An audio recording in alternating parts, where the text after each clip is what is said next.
Hello friends, જય શ્રી ગણેશ. બધાને સ્વાગત છે તમારું મારી ચેનલ ગુજરાતી કિચનમાં.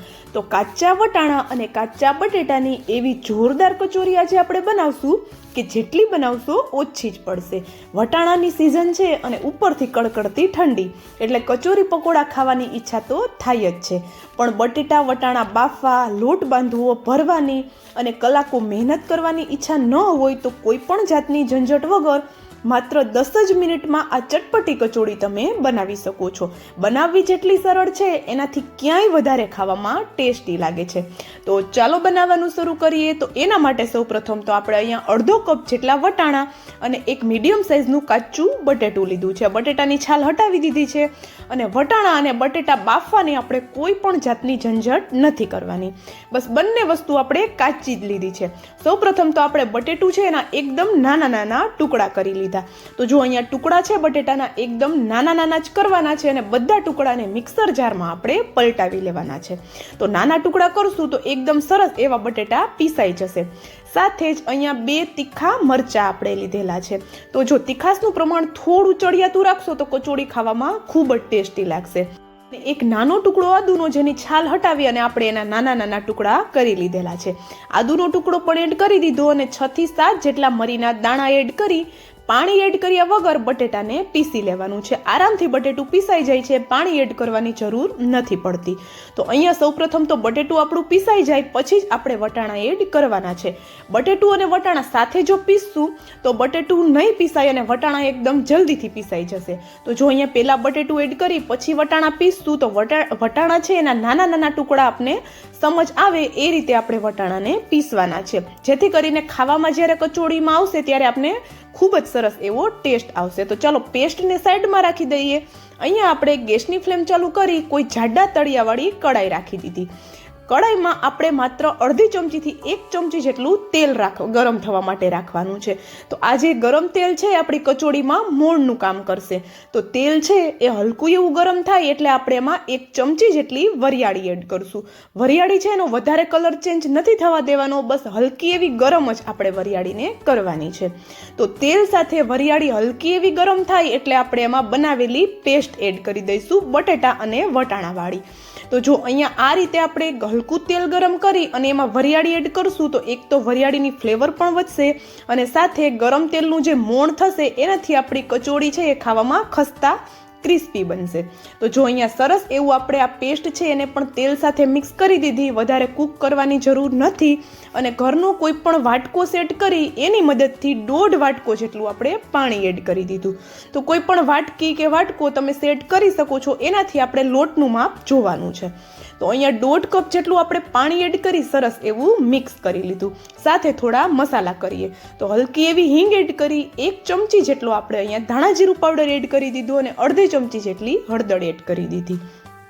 તીખાસ માટે અને થોડા કલર માટે આપણે અહીંયા અડધી ચમચીથી ઓછું લાલ મરચું પાવડર એડ કરી દીધું અને ખટાશ માટે 1 ચમચી જેટલો આમચૂર પાવડર એડ કરી દીધો. 1 મુઠ્ઠી જેટલા લીલા દાણા એડ કરી દીધા અને આમચૂર પાવડરની જગ્યાએ તમે ચાટ મસાલો અથવા તો અડધા લીંબુનો રસ પણ એડ કરી શકો છો. તો હવે આ બધા મસાલાને સરસ એવા મિક્સ કરી લેવાના છે. વધારે વાર કૂક કરવાની કોઈ જરૂર નથી. આપણે બસ આપણું જે આ બેટર છે એ હલકું એવું ઉકળે એટલે આપણે એમાં 2 ચમચી જેટલો ચોખાનો લોટ એડ કરી દઈએ. તો જો અહીંયા આપણી કચોરી છે થોડી ક્રિસ્પી બનાવવા માટે આપણે અહીંયા 2 ચમચી જેટલો ચોખાનો લોટ એડ કરેલો છે. તમે 2 ચમચીથી થોડો વધારે કે થોડો ઓછો પણ રાખી શકો છો. અને સાથે જ અહીંયા આપણે જે કપથી પાણી લીધું હતું એ સેમ કપથી આપણે 1 કપ જેટલો ઘઉંનો રોટલી માટેનો ઝીણો લોટ લીધો છે. તો જો શરૂઆતમાં સીધો જ બધો લોટ એડ નથી કરી દેવાનો. અત્યારે મેં અડધો લોટ એડ કરી અને ગેસની ફ્લેમ સ્લો રાખી અને આપણે આ બધી વસ્તુને સરસ એવી મિક્સ કરવાની છે. જેમ આપણે જરૂર લાગતી જશે એમ આપણે લોટ એડ કરતા જઈશું. પણ પોણો કપથી 1 કપ જેટલા લોટની તમને જરૂર પડશે, એનાથી વધારે લોટ આપણો યુઝ નથી થવાનો. તો જો અહીંયા 1.5 કપ પાણીની સામે આપણે પોણો અથવા તો 1 કપ લોટ આપણે જોશે. તો જો થોડું ઢીલું લાગે છે આપણો લોટ આપને તો ફરી પાછો થોડો લોટ એડ કરી દીધો અને અહીંયા હવે માત્ર 2 ચમચી જેટલો જ વાટકીમાં લોટ બચેલો છે. તો આપણો અહીંયા પોણા કપ જેટલા લોટનો ઉપયોગ થયેલો છે. તો હવે તમે જોઈ શકો છો રોટલીનો લોટ હોય એવો લોટ આપણો થઈ જાય એટલો આપણે એમાં લોટ એડ કરવાનો છે. મતલબ કે મીડિયમ સોફ્ટ એવો આપણે અહીંયા લોટ બાંધવાનો છે. તો જો અહીંયા જોઈ શકો છો તમે, આપણો લોટ છે એકદમ સરસ એવો ચમચા સાથે ફરે છે. તો ગેસની ફ્લેમ બંધ કરી દઈએ અને એક પ્લેટને આપણે ઓઇલથી હલકી એવું ગ્રીસ કરી લઈએ. હવે આ પ્લેટમાં આપણે બનાવેલો બધો લોટ લઈ લેવાનો છે. લોટ છે એ ખૂબ ગરમ છે એટલે આપણે એને ટચ નહીં કરી શકીએ. તો થોડી વાર માટે આપણે એને ઠંડો થવા દઈએ. તો થોડી વાર પછી જો હલકો એવો ઠંડો થાય, આપણે એને હાથ લગાવી શકીએ એટલો ઠંડો થાય એટલે હાથ પર ઓઇલ લગાવી અને લોટને હલકો એવો મસળી લેવાનો છે. તો જો લોટને મસળી અને સાવ સ્મૂથ આપણે નથી કરવાનો, બસ હલકો એવો આપણે એને ભેગો જ કરવાનો છે. તો અહીંયા તમે જોઈ શકો છો લોટ છે એને આપણે હલકો એવો ભેગો કરી લીધો અને હાથ ઉપર ફરી પાછું આપણે ઓઇલ લગાવી લીધું છે. હવે આપણે આમાંથી કચોળીનો શેપ આપશું. તો અહીંયા આપણે નાની નાની જ કચોળીઓ બનાવશું. તો એક નાની સાઈઝનો બોલ્સ બનાવી અને હથેળીની મદદથી આ રીતે વચ્ચેની સાઈડ આપણે એને પ્રેસ કરશું.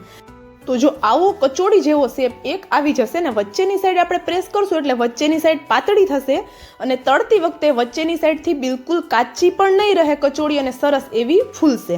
તો જો બધી કચોળી એ જ રીતે વાળી લેવાની છે અને હું તમને બીજી એક કચોળી પણ બનાવીને બતાવી દઉં છું. તો જો અહીંયા હથેળીની મદદથી આપણે વચ્ચેની સાઈડ પ્રેસ કરશું એટલે સરસ એવો આવો શેપ આવી જશે. તો બધી કચોળી આપણે એ જ રીતે બનાવવાની છે અને વધારે જાડી પણ કચોળીને નથી રાખવાની. મીડિયમ થીક એવી બધી કચોળી આપણી અહીંયા બની અને રેડી થઈ ગઈ છે. તો એકદમ ઝટપટવાળી પ્રોસેસ છે. તો તમે ચોક્કસથી આ રેસીપી ટ્રાય કરી શકો છો. તો તળવાની કઈ રીતે છે એ પણ આપણે મેઇન જોવાનું છે. તો એના માટે શું કરશું કે તેલ આપણે અહીંયા સાઈડમાં ગરમ થઈ જ ગયું છે. તો જો થોડો લોટ એડ કરી અને જોશું તો લોટ જેવો એડ કરીએ એવો ઉપર આવે છે. મતલબ કે એકદમ સરસ એવું તેલ ગરમ થાય પછી જ આપણે આ કચોળી એડ કરવાની છે.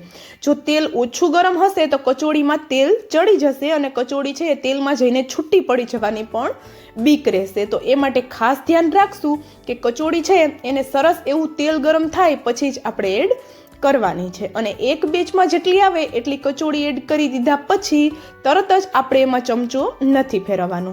તો આ રીતે આપણે કડાઈને ફેરવવાની છે જેથી કરીને નીચેની સાઈડથી કચોળી છે એ સરસ એવી બધી સાઈડથી એક જ સરખી શેકાઈ જાય. તો જો હલકી એવી નીચેની સાઈડથી ક્રિસ્પી થાય કચોળી ત્યાં સુધી આપણે આ રીતે વચ્ચે વચ્ચે કડાઈને ફેરવતું રહેવાનું છે. તો જો હવે હલકી એવી કચોળી છે એ ક્રિસ્પી થવા આવી એટલે આપણે એને બીજી સાઈડ ફેરવવાની છે. અને હવે તમે જોઈ શકો છો થોડી જ વાર થશે ત્યાં કચોળી છે એકદમ સરસ એવી ફૂલી અને બલૂન જેવી થઈ જશે. તો આ કચોળી છે એકદમ જોરદાર બને છે. તો ચોક્કસથી રેસીપી ટ્રાય કર્યા જેવી છે.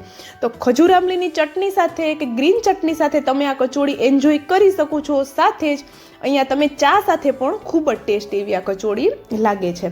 તો ત્યાં જોઈ શકો છો તમે કચોળી છે એકદમ સરસ એવી ફૂલી ગઈ છે.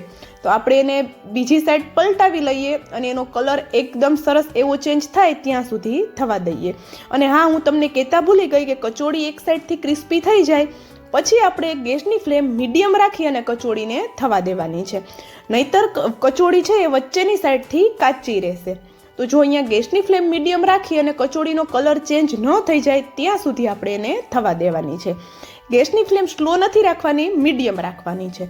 અને જો અહીંયા તમે જોઈ શકો છો કચોળી છે એકદમ સરસ એવો એનો કલર ચેન્જ થઈ ગયો છે અને જોતાં જ ખબર પડે છે કે એકદમ ક્રિસ્પી એવી આપણી કચોળી થઈ ગઈ છે. તો આપણે એને બહાર કાઢી લઈએ. સાથે થોડા મરચાં પણ આપણે ફ્રાય કરી લીધા અને આ ગરમ ગરમ કચોળી તમે એન્જોય કરી શકો છો. અત્યાર સુધીનો વિડીયો જોયો હોય એમાં તમને થોડું પણ જો કંઈક પસંદ આવ્યું હોય તો પ્લીઝ વિડીયોને એક લાઇક, ચેનલને સબસ્ક્રાઇબ જરૂરથી કરી દેજો અને સાથે જ બાજુમાં આપેલા બેલને પણ પ્રેસ કરી દેજો જેથી કરીને આવી જ નવી નવી રેસીપીની નોટિફિકેશન તમારા સુધી પહેલાં આવે. અને મને કોમેન્ટ કરીને પણ જરૂરથી જણાવજો કે તમને મારો આ કચોળીનો વિડીયો કેવો લાગ્યો. તો જો અહીંયા આપણી કચોળી બનીને એકદમ રેડી થઈ ગઈ છે. તો ચાલો હવે મળશું આવા જ એક નવા વિડીયો સાથે. ત્યાં સુધી જય શ્રી ગણેશ બધાને and thank you for watching.